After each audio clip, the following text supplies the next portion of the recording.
अस्सलाम वालेकुम। उम्मीद है आप सबके रोजे बहुत अच्छे से गुजरे होंगे, फैमिली के साथ सुकून से गुजरे होंगे। अब वक्त आया है ईद का, जो रब की तरफ से गिफ्ट रहती है। लॉकडाउन का ज़माना है, कोरोना वायरस का ज़माना है, भीड़ इकट्ठा करने को मना किया गया है, तो आप ईद की नमाज घर में पढ़ सकते हैं। ये बहुत ही एक्स्ट्रा ऑर्डिनरी सर्कमस्टांसिस है इस वजह से, लेकिन आप ईद की नमाज ना छोड़ें और घर में पढ़ें।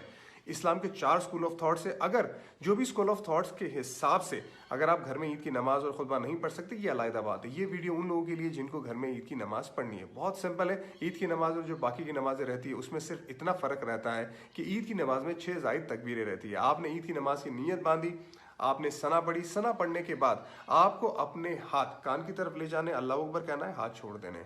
कान की तरफ ले जाना है, अल्लाह अकबर कहना है, हाथ छोड़ देने। कान की तरफ ले जाना है, अल्लाह अकबर कहना है, और फिर आप अपने हाथ बांध दीजिए। और उसके बाद अलहम्दु की सूरत पढ़े, एक और सूरत पढ़ के रुकू में जाए। रुकू में जाने के बाद जिस तरह से आप सजदे में जाते हैं, जिस तरह से पहली रकात खत्म करते हैं, बिल्कुल उसी तरह से खत्म करें। उसके बाद जब आप दूसरी रकात में खड़े हो जाते तो पहले से ही आप अपने हाथ बांध देंगे। अलहम्दु की सूरत पढ़ेंगे, उसके बाद दूसरी सूरत पढ़ेंगे, चाहे वो कुल की सूरह क्यों ना आती हो। उसके बाद आप अपने हाथ कान की तरफ ले जाके अल्लाह अकबर कहेंगे, हाथ छोड़ देंगे, अल्लाह अकबर कहेंगे, हाथ छोड़ देंगे, अल्लाह अकबर कहेंगे, हाथ छोड़ देंगे। चौथी मर्तबा जब आप अल्लाह अकबर कहेंगे तब आप सीधा रुकू में जाएंगे। रुकू में जाने के बाद खड़े होने के बाद जिस तरह से आप सजदे में जाके जिस तरह से आप अपनी बाकी नमाजें खत्म करते हैं, बिल्कुल उसी तरह नमाज खत्म करके सलाम फिराएंगे।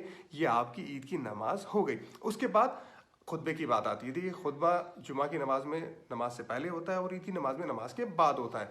बहुत सिंपल, अगर आपको खुतबा पढ़ना है तो बहुत सिंपल मैं खुतबा आपको बताऊंगा। आप खड़े हो जाए, उसके बाद आप तकबीर पढ़े, अल्लाहु अकबर, अल्लाहु अकबर, ला इलाहा इल्लल्लाहु वल्लाहु अकबर, अल्लाहु अकबर वलिल्लाहिल हम्द। ये पढ़ लिया आपने। उसके बाद अलहम्दु की सूरत पढ़ी, उसके बाद आप बैठ गए। ये आपका पहला खुतबा खत्म।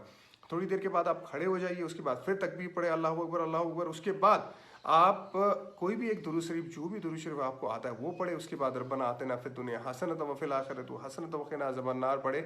ये आपका दूसरा खुतबा भी हो गया। इसी तरह से आप ईद की नमाज भी घर में पढ़ सकते हो और खुतबा भी, और सवाब भी पूरी तरह से कमा सकते हैं। ईद मुबारक आप सबको।